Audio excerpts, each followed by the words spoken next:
Hello students, आज हम पढ़ेंगे गोल्जी बॉडी। गोल्जी बॉडी में हम देखेंगे गोल्जी बॉडी होती क्या है, गोल्जी बॉडी की स्ट्रक्चर क्या है और गोल्जी बॉडी के फंक्शंस क्या है और ये क्यों इंपॉर्टेंट है सेल के लिए। आज इस क्लास में हम इसके बारे में डिस्कस करेंगे। तो देखते हैं कि गोल्जी बॉडी होती क्या है। गोल्जी बॉडी एक यूकैरियोटिक सेल्स होती है, उसका बहुत इंपॉर्टेंट ऑर्गेनेली है। ऑर्गेनेली का मतलब यहाँ पे हम देखते हैं कि ऑर्गेनेली होता क्या है। सेल का जो अंदर मटेरियल होता है ना, माइटोकॉन्ड्रिया, लाइसोसोम, गोल्जी बॉडी हो गई, रफ एंडोप्लाज्मिक रेटिकुलम, न्यूक्लियस, ये सारे सेल के ऑर्गेनेली है, मतलब सेल के पार्ट्स हैं। इनको साइंटिफिक भाषा में ऑर्गेनेली बोलते हैं। तो ये सेल का इम्पोर्टेंट ऑर्गेनेली है यूकैरियोटिक कोशिका का, मतलब एनिमल सेल्स होती है उनका बहुत इंपॉर्टेंट ऑर्गेनेली है। तो उसी के बाद बात करते हैं कि इसके फंक्शंस क्या होते हैं, ये क्या काम करता है। ये काम करता है, इसका काम होता है कोई भी जैसे प्रोटीन, कार्बोहाइड्रेट, लिपिड है ना, इनका मॉडिफिकेशन करता है, इनकी पैकेजिंग करता है और इनका ट्रांसपोर्टेशन करता है सेल के अंदर। सेल के अंदर जहाँ पे भी लिपिड की जरूरत है, प्रोटीन की जरूरत है, ग्लाइकोलिपिड की जरूरत है, वहाँ पे ट्रांसपोर्ट करने का काम करता है। जिस एरिया के अंदर लिपिड की जरूरत है या प्रोटीन की जरूरत है, कार्बोहाइड्रेट की जरूरत है, वहाँ पे ट्रांसपोर्ट करता है, वहाँ पे उनको प्रोवाइड करवाता है। तो आइए देखते हैं इसको डिटेल व्यू में। तो हम बात करते हैं डिस्कवरी की। डिस्कवरी जो गोल्जी बॉडी की किसने की थी? डिस्कवरी इसकी की थी कैमिलियो गोल्जी ने। कैमिलियो गोल्जी एक वैज्ञानिक थे जिन्होंने गोल्जी बॉडी की डिस्कवरी की थी। इन्होंने अपने नाम पे इसको गोल्जी बॉडी नाम दिया। इन्होंने डिस्कवरी 1898 में गोल्जी बॉडी की थी। उसके बाद देखते हैं कि यूकैरियोटिक सेल के अंदर ये बहुत इंपॉर्टेंट ऑर्गेनेली है, जो कि सेल का एक बहुत इंपॉर्टेंट पार्ट है। और ये किससे मिलकर बना होता है? ये मिला होता है प्रोटीन, लिपिड और ये एंजाइम से मिलकर बना होता है। ये किससे मिलकर बना होता है? प्रोटीन, लिपिड और एंजाइम से मिलकर बना होता है। क्योंकि हमने लाइसोसोम की क्लास में देखा था कि लाइसोसोम किससे मिलकर बना हुआ है, वो भी प्रोटीन, लिपिड, कार्बोहाइड्रेट से मिलकर बना हुआ है। वैसे ही गोल्जी बॉडी है, वो भी प्रोटीन, लिपिड एंड एंजाइम से मिलकर बना होता है।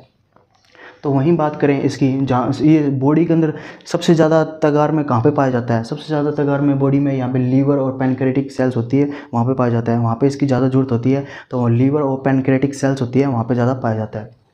वहीं बात करें कि गोल्जी बॉडी को गोल्जी अपरेटस क्यों कहते हैं? गोल्जी बॉडी होती है, गोल्जी बॉडी को गोल्जी अपरेटस बोलते हैं। क्यों बोलते हैं? वो इसलिए बोलते हैं क्योंकि गोल्जी बॉडी प्लस वेसिकल्स, इस डायग्राम को हम देखें तो इस डायग्राम के अंदर ये जो गोल गोल अपने को स्ट्रक्चर दिखाई दे रही है ना, रेड कलर से और ब्लैक कलर से, इसको हम वेसिकल्स बोलते हैं। ये वेसिकल्स किस चीज़ के बने होते हैं? ये वेसिकल्स लिपिड और प्रोटीन के बने होते हैं।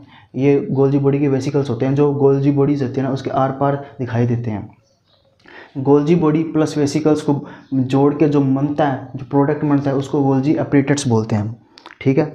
अब उसके बाद देखते हैं कि प्लांट सेल में भी गोल्जी बॉडी होती है, मगर गोल्जी बॉडी को प्लांट सेल के अंदर एक दूसरी टर्म से डिनोट करते हैं। उस टर्म का नाम है टेक्टियोसोम। टेक्टियोसोम जो प्लांट सेल के अंदर गोल्जी बॉडी होती है ना, उनको टेक्टियोसोम बोलते हैं। ठीक है। उसके बाद हम देखते हैं कि वर्क लाइक पोस्ट मास्टर, जो गोल्जी बॉडी का वर्क होता है ना, जो काम होता है, जैसे उसका पोस्ट मास्टर जैसा काम होता है। जैसे डाक आई, ठीक है, उसको डाक को मॉडिफाई करने के लिए उससे स्टैम्प मारी उसने, ठीक है, फिर उसको पैकेजिंग करी, ठीक है, उसको फिर ट्रांसपोर्ट करके कहीं और पहुंचाया। ऐसी गोल्जी बॉडी होती है, जैसे उसको मॉडिफिकेशन करना, ट्रांसपोर्टेशन करना, पैकेजिंग करना, ये काम होता है। इसको हम पोस्ट मास्टर भी कह सकते हैं।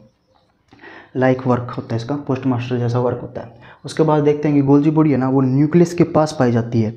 मतलब न्यूक्लियस के पास गोल्जी बॉडी का जो स्थान होता है वो न्यूक्लियस के पास होता है। जैसे हम इस डायग्राम में अब देखते हैं, इसकी स्ट्रक्चर देखते हैं गोल्जी बॉडी की। तो इसकी स्ट्रक्चर में देखते हैं तो हम एक ये बात देखते हैं कि ये हमारा न्यूक्लियस है और ये रफ एंडोप्लाज्मिक रेटिकुलम है। ठीक है। और ये जो पूरा बड़ा डायग्राम दिख रहा है, ये आपको गोल्जी बॉडी है। अब ये जो इसकी जो गोल्जी बॉडी की जो जो लोकेशन है ना, वो न्यूक्लियस के पास पाई जाती है, मतलब एंडोप्लाज्मिक रेटिकुलम के पास पाई जाती है। एंडोप्लाज्मिक रेटिकुलम होता है ना, वो न्यूक्लियस से जुड़ा हुआ होता है। ठीक है। एंडोप्लाज्मिक रेटिकुलम, ये जो उंगली उभारनुमा संरचना आपको दिख रही है ना, ये इसके न्यूक्लियस के साथ जुड़ा होता है और ये गोल्जी बॉडी इसके पास होती है। क्यों होती है?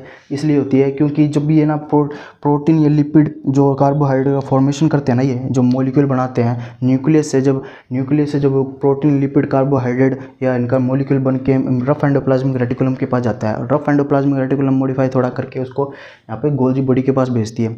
गोल्जी बॉडीज भी खुद के साथ मॉडिफाई करती है उस मॉलिक्यूल को, जिसमें हम ट्रिमिंग ऑफ कार्बोहाइड्रेट बोलते हैं। मतलब कुछ जो भी मॉलिक्यूल है उसमें कुछ निकालना हो या कुछ जोड़ना हो, वो गोल्जी बॉडी करती है। ठीक है। वो मॉडिफिकेशन करती है। वो मॉडिफिकेशन करके उसको यहाँ पे अपने ट्रांस एंड पे, मतलब इसके दो एंड होते हैं, एक सिस एंड होता है ये वाला और एक ट्रांस एंड होता है। सिस एंड कौन सा होता है? जो कि एंडोप्लाज्मिक रेटिकुलम या न्यूक्लियस के पास जो एंड होता है ना इसका, वो सिस एंड होता है। और जो न्यूक्लियस से अपोजिट साइड में होता है उसको ट्रांस एंड बोलते हैं। ठीक है। ये ट्रांस एंड है। तो क्या होता है कि ये जो मॉलिक्यूल बना ना, ये मॉलिक्यूल बना जो इसके अंदर मॉलिक्यूल में क्या है, प्रोटीन और लिपिड है, ये मॉडिफाई हो के ये ट्रांस एंड की ओर आता है। और ट्रांस एंड की ओर आने के बाद ये मॉलिक्यूल सेल मेम्ब्रेन पे या जहाँ पे भी सेल बॉडी के अंदर जरूरत होती है ना, सेल को कहीं पे भी जरूरत हो, ये मॉलिक्यूल वहाँ पे चला जाता है, ये ट्रांसपोर्टेशन हो जाता है इस मॉलिक्यूल का। ये होती है इसकी प्रक्रिया। और वहीं बात करें इसकी स्ट्रक्चर की, तो स्ट्रक्चर के अंदर ये देख रहे हैं हम तो गोल गोल संरचना है, इनको वेसिकल्स बोलते हैं। ये प्रोटीन और लिपिड की बनी होती है, ठीक है। और इसके अंदर जो गोल्जी बॉडीज़ की ये मेम्ब्रेन बाउंड स्ट्रक्चर होती है, मतलब ये ऐसे उंगली नुमार संरचना आपको दिख रही है ना, जैसे ये इतना एंड होता है ना, इतना एंड, ये इतना एंड कह सकते हैं अपने, ये इतना एंड सिस एंड है, ठीक है, इतना एंड सिस एंड है, ये वाला एंड, ये मैं रेड मार्कर से डॉटेड कर रहा हूँ, जो ये इतना एंड सिस एंड हो रहा है, ये इतना सिस है, मतलब सिस की तरफ है, और ये इतना एंड ट्रांस है, ये वाला एंड है ना इतना, ये वाला एंड अपन कह सकते हैं ट्रांस एंड है, ठीक है। ये दो एंड होते हैं, और ये बीच में जो बेलनाकार संरचना आपको दिखाई दे रही है ना, इसको सिस्टर्नी बोलते हैं, ठीक है। प्लांट सेल के अंदर इसको डेक्टियोसोम बोलते हैं, और एनिमल सेल के अंदर को सिस्टर्नी बोलते हैं, ठीक है। और जो इस मेम्ब्रेन बाउंड गोल्जी बॉडी है, इसके अंदर जो लिक्विड पाया जाता है उसको ल्यूमिन बोलते हैं, ल्यूमिन नाम का एक लिक्विड इसके अंदर पाया जाता है, ठीक है। और उसके बाद है ना, हम देखते हैं कि ये वेसिकल्स की मूवमेंट है ना, ये वेसिकल है, ये हमारा जो इसमें प्रोटीन और लिपिड है जो मॉडिफिकेशन के लिए गोल्जी बॉडी में जा रहा है, इस वेसिकल की मूवमेंट कहाँ से होती है? इस वेसिकल की मूवमेंट होती है सिस से ट्रांस की ओर होती है। हमने देखा है कि जो फॉर्मेशन हो रहा है, जो मॉडिफिकेशन हो रहा है, वो सिस से ट्रांस की ओर हो रहा है ना, इसलिए सिस से ट्रांस की ओर इसका मॉडिफिकेशन होता है। उसके बाद हम इसके देखते हैं कि प्लांट सेल के अंदर डिक्टियोसोम जो गोल्जी बॉडी को कहा जाता है, ठीक है। ये क्यों कहा जाता है, इसके पीछे एक रीज़न है, क्योंकि प्लांट सेल के अंदर है ना, जो इसके सिस्टर्नी होती है ना, सिस्टर्नी, ये वाली सिस्टर्नी है, ये वाली बेलनाकार संरचनाएं हैं, ये ऐसे एक दूसरे से अलग होती है। मतलब यहाँ पे तो ये इकट्ठा पाई जा रही है, मतलब एक दूसरे के पास पाई जा रही है, यहाँ पे दूर दूर होती है। जैसे ये संरचना एक यहाँ पे है, एक यहाँ पे दूर दूर संरचना होती है, एक दूसरे से बहुत दूर होती है, इसलिए इनको डिक्टियोसोम बोलते हैं प्लांट सेल में, ठीक है। और इस जो बेलनाकार संरचना है, इसको हम ट्यूब्यूल बोलते हैं, ठीक है, ट्यूब्यूल बोलते हैं इस बेलनाकार संरचना को। समझ में आया आपको? अब नेक्स्ट हम बढ़ते हैं इसके फंक्शंस की ओर। फंक्शंस में देखें तो गोल्जी बॉडी का फंक्शन क्या है? मॉडिफिकेशन करना, ट्रांसपोर्टेशन करना और पैकेजिंग करना। मेन फंक्शन तो इसका यही है, ठीक है। मॉलिक्यूल होते हैं, उनकी मॉडिफिकेशन करना, ट्रांसपोर्टेशन करना और पैकेजिंग करना। अब हम देखेंगे मॉडिफिकेशन, ट्रांसपोर्टेशन और पैकेजिंग की प्रोसेस इन गोल्जी बॉडी में कैसे होती है। तो हम देखते हैं कि ये न्यूक्लियस है हमारा, ये रफ एंडोप्लाज्मिक रेटिकुलम है, इसके ऊपर राइबोसोम पाए जा रहे हैं। राइबोसोम क्या होता है कि ये राइबोसोम होते हैं प्रोटीन का संश्लेषण करने के लिए, सिंथेसिस ऑफ प्रोटीन जो राइबोसोम वर्क करते हैं, ठीक है।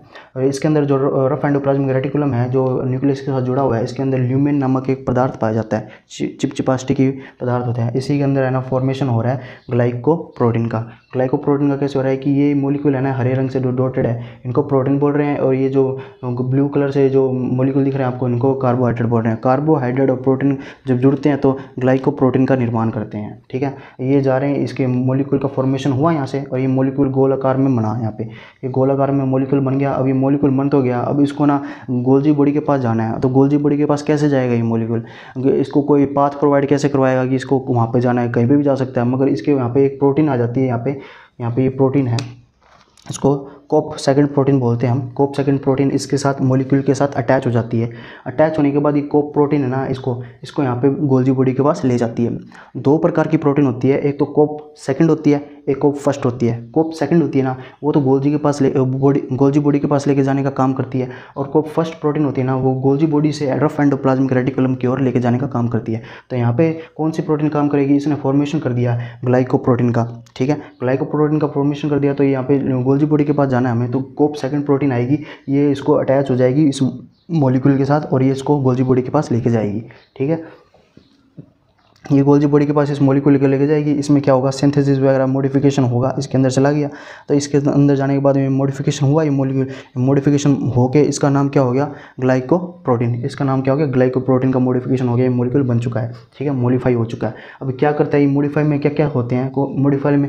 एक तो इसकी स्ट्रक्चर में चेंज आ जाता है, ठीक है। ट्रिमिंग ऑफ कार्बोहाइड्रेट, मतलब ट्रिमिंग, कुछ मॉलिक्यूल का जोड़ना होगा, कुछ मॉलिक्यूल का निकालना होगा, वो ट्रिमिंग हो जाती है। उसके बाद फास्फोराइलेशन में क्या होता है कि फास्फेट आयन्स का ना जुड़ना होता है, फास्फेट आयन का जुड़ना होता है, जिससे लाइसोसोम का निर्माण होता है। फास्फेट आयन का जुड़ेगा तो लाइसोसोम का निर्माण होता है, ठीक है। वो भी गोल्जी बॉडी से होता है। लाइसोसोम का निर्माण किससे होता है? वो भी गोल्जी बॉडी से ही होता है। तो इसमें कुछ चेंजेस होंगे, स्ट्रक्चर में चेंज होगा, ट्रिमिंग होगी इसमें मॉलिक्यूल्स की। उसके बाद में ये मॉडिफाइड मॉलिक्यूल बनेगा, ठीक है।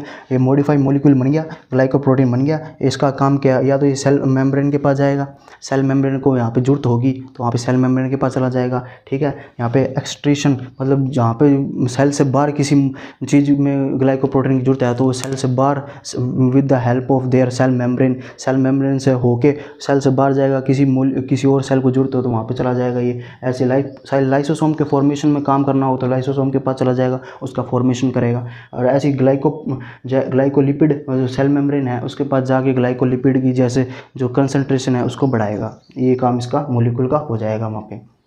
तो वहीं हम देखते हैं कि गोल्जी बॉडी होती है और एक रफ एंडोप्लाज्मिक रेटिकुलम होती है। इनकी संरचना ना एक जैसी सी होती है, ठीक है। इसकी संरचना भी ऐसे ट्यूब्यूल जैसी है, इसकी संरचना भी ट्यूब्यूल जैसी है, मगर इस संरचना में अंतर क्या है कि ये इसकी संरचना में ना ट्यूब्यूल अलग अलग है, अलग अलग ट्यूब्यूल्स है, ये एक दूसरे से अलग अलग है, ठीक है। और इसमें क्या ट्यूब्यूल्स है एक दूसरे से जुड़ी हुई है, ये जुड़ी हुई ट्यूब्यूल्स है, एक दूसरे से जुड़ी हुई है। ये ट्यूब्यूल्स हम देख रहे हैं इसके अंदर ट्यूब्यूल्स एक दूसरे से जुड़ी हुई है, इसमें अलग अलग नहीं है और ये अलग अलग होती है ट्यूब्यूल्स, ठीक है। इसके अंदर ये मेजर डिफरेंस है कि ये ट्यूब्यूल्स अलग अलग है, इसमें ये जुड़ी हुई ट्यूब्यूल्स है, क्योंकि ये इसका और इसका फॉर्मेशन लमसम एक जैसे ही है। ये भी लिपिड प्रोटीन और कार्बोहाइड्रेट या एंजाइम से मिलकर बनी हुई है और ये भी लिपिड प्रोटीन कार्बोहाइड्रेट एंजाइम से मिलकर बनी हुई है, ठीक है। उम्मीद है आज की क्लास आपको अच्छी लगी होगी। धन्यवाद।